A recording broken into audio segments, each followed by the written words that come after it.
All right, everybody. Thank you for watching this with me. This is going to be from presented by Vox. This is how the U.S. poisoned the Navajo Nation. This is my tribe.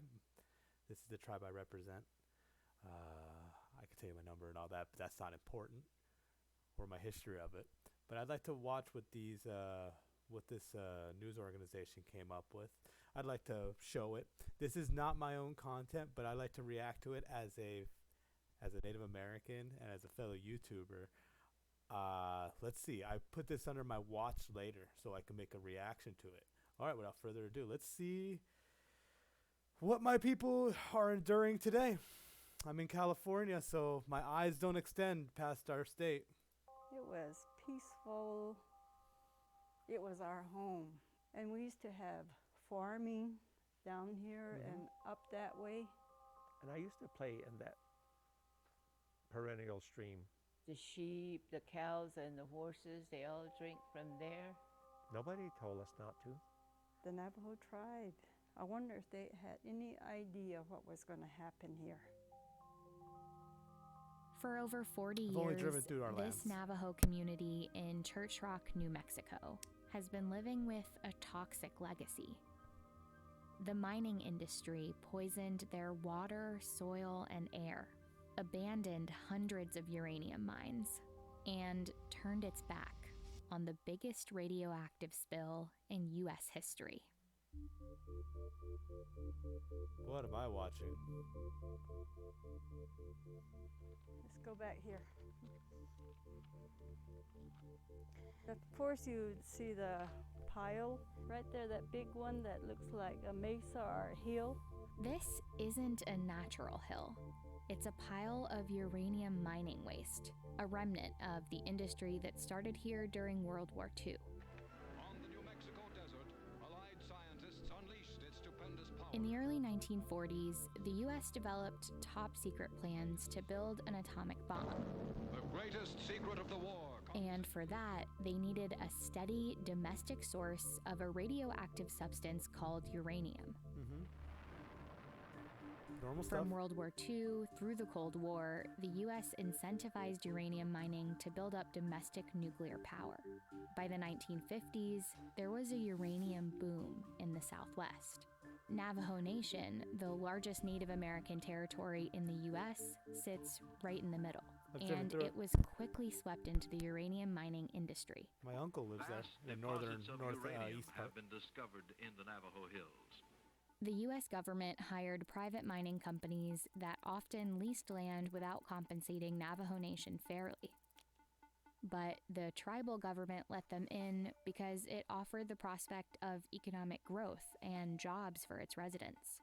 By the 1950s, there were 750 mines in the area, employing Wonderful. thousands of people from Navajo Nation. This shit's area, massive. along I'm sorry to Redwater curse. Pond Road, That uranium's eventually massively became one of those toxic. hotspots, with two big mining operations setting up shop here. The only job that was really available in our area was the mines, and I got a job there in October of 1975 as a surface laborer. As a single parent, I had to find a job, and they gave me a job course as a they did. probe technician. Mining jobs for Native Americans were often on the front lines, building the mines, blasting, digging, and transporting the yellow uranium ore. But what they didn't know at the time was that decades earlier, studies had already linked uranium mining to lung cancer. Many radon daughters are retained in the lungs. And the importance of protecting mine workers from radioactivity They was just can't stop well killing us. documented. They It can't is do necessary it. to have They fans can't do it. capable of providing plenty of fresh air to all. Yet, many Navajo workers say they had little protective gear, no ventilation in the mines, Man, they wanted to and kill no them. warning of Let's how just say it. hazardous uranium could be to their health. I was breathing in dust, mine dust, all that uranium dust. That smell from the explosives, you could smell it coming down and give you a headache. By the 1960s, cases of lung cancer started appearing in Navajo Nation, where the disease had been nearly non-existent. And it wasn't just the mine workers. Residents near Redwater Pond Road, sandwiched between those two mines, eventually started to get sick too. were Of course right they here. did. And so you can see Kermagee This is area. terrible. And then, of course, UNC. You put me anywhere And near these here, are this never local happens. people that have homes Not a single one in of the them. area. People, Go into those mines or children live there especially, if I'm there. getting sick with asthma problems. Then people were having The biggest problem is cancer. it's not just We didn't know education. about the They don't know understand compounds. radiation. Yeah. That Who teaches them changed that? in the summer of 1979. UNC stored its toxic uranium waste in a pond nearby. The site was called a tailings pond, which held several 100 million gallons Navajo, of listen to me. radioactive sludge, Get or tailings. Mammoth Early on July sunflowers. 16th, the dam They on have the pond some property broke, where they letting out the over sunflower 1,000 eats tons the of ground uranium tailings radiation. and millions of gallons can't of fully explain it wastewater right now. into the Rio Puerco. It was a creek bed locally known as the Perky that was often used as a source of drinking water for locals and livestock. I started hearing people They'll talking. understand "Did that you they see sold did that you see the livestock. milk? Did you see It the was dam?" butchered. It was sent to a looked meat in that market. direction, It was sent to all the local and communities, sure enough, whether there you're was a Native American or huge white. There You all was got crowds of contaminated meat, people out contaminated there. water across the country. But never really knowing, that You think the contaminated meat that they cut up 94 and million shipped off gallons to everybody, of contaminated were safe? waste had just gone down the Perky. The Puerco was radioactive. One government report showed radioactivity levels in the Puerco at over 1,000 times what's allowed in drinking water. But at the time of the spill, newspapers feel like my people are characterized being the tortured right area now. as sparsely Straight up populated tortured. and that the spill presents no immediate health hazard. Many Navajo residents in a community of Look at about them. 100 said they weren't warned about using the river or about the spill until several days later. For the mining company, there had been warning signs. An Army Corps of Engineers report showed that cracking was identified by the company in 1978, the year before the spill. The UNC also knew the dam did not incorporate all the necessary protective measures. After the spill, the company and federal agencies like the Environmental Protection Agency evaded responsibility, and just 1% of the solid radioactive waste was cleaned up within 3 months of the spill. This was a stark comparison to the U.S. response to another nuclear accident, which happened less than 4 months before the Church Rock spill. It was the partial meltdown at the 3 Mile Island nuclear reactor in Pennsylvania. After the accident, President Carter visited the site. Cleanup began quickly, and those affected in the nearby, largely white community were compensated by the plant. Back I in bet we get Church Rock, nothing. where the Bet we get spill nothing. released 3 times as much radiation as 3 Mile Island, the residents were barely compensated. $2,000. The largest radioactive spill in U.S. history was overlooked. Over here, we're like treated like a third world. It's not cleaned up. It's still here. It's been here 40 years. They don't see us as human beings. We're disposable.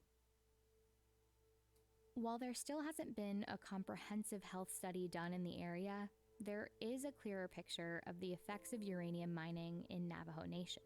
Various studies have linked mining areas in Navajo Nation to higher rates of cancer, kidney and cardiovascular disease, and birth defects. I got lymphoma in my immune system. And for me, somehow it became double whammy for it. I lived there and I worked there. I am certain that we drank contaminated water all our lives from the very beginning. The mine spill did not only happen body on that one resisted it, day, July 16th. created a tolerance. It began way back in the early 60s because they were releasing all this untreated mine water. It flowed 24/7 and on into the Puerco. In Navajo, they say "besi kai," meaning we literally walked in it, These companies coming in and taking the raw resources, for them, it's like money, money, money, They're taking and at the sacrifice of people.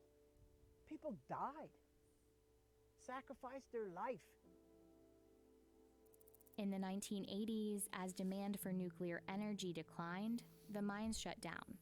Today, there are more than 500 abandoned sites, many surrounded by massive piles of uranium By the way, waste. my mother was stolen. For decades, residents like Edith have been fighting to get them removed. She helped form an organization called the Redwater Pond Road Community. This was our very first banner. We left it up there and we just didn't take it down. And then, of course, Letso Doda means no uranium. She helped with the community's own research. Back in 2005, around that time, this is what we came up with when we decided to butcher a sheep. We opened it up, but the fat was like yellow. She spoke at multiple government hearings. We want clean water and clean air for our precious children and grandchildren so that they will have the same opportunity to once again play in the meadows and canyons of my childhood. Thank you. Eventually, the EPA and the mining company, now owned by General Electric, committed to a cleanup plan. But there was a company catch. that went bankrupt. It could a couple take months at ago. least 7 more years They're to bankrupt. clear the radioactive waste at the mine. As for the Puerco, they never presented a cleanup plan for the water. In the meantime, the EPA wants the residents of Redwater Pond Road to move to the nearby city of Gallup, which means they would have to live outside of Navajo Nation and adjust to an entirely different way of life. That's like the Trail of Tears. It's like the long walk. Indian people are being removed and Indian people are being uprooted, and to me, that's genocide. The residents of Redwater Pond Road have another solution, a plan to create an off-grid, solar-powered community in a nearby mesa. And this is a site where we were hoping that we would move everybody. Just but do it. hasn't happened. Just do it. It's your Navajo land. Tribal Utility They can't Authority tell you no. said it's If gonna not, bring your cost guns. too much money to run a It's power your line land. there. It's federally Without sovereign. a better It's another solution, nation. dozens of people have already taken the offer to voluntarily relocate.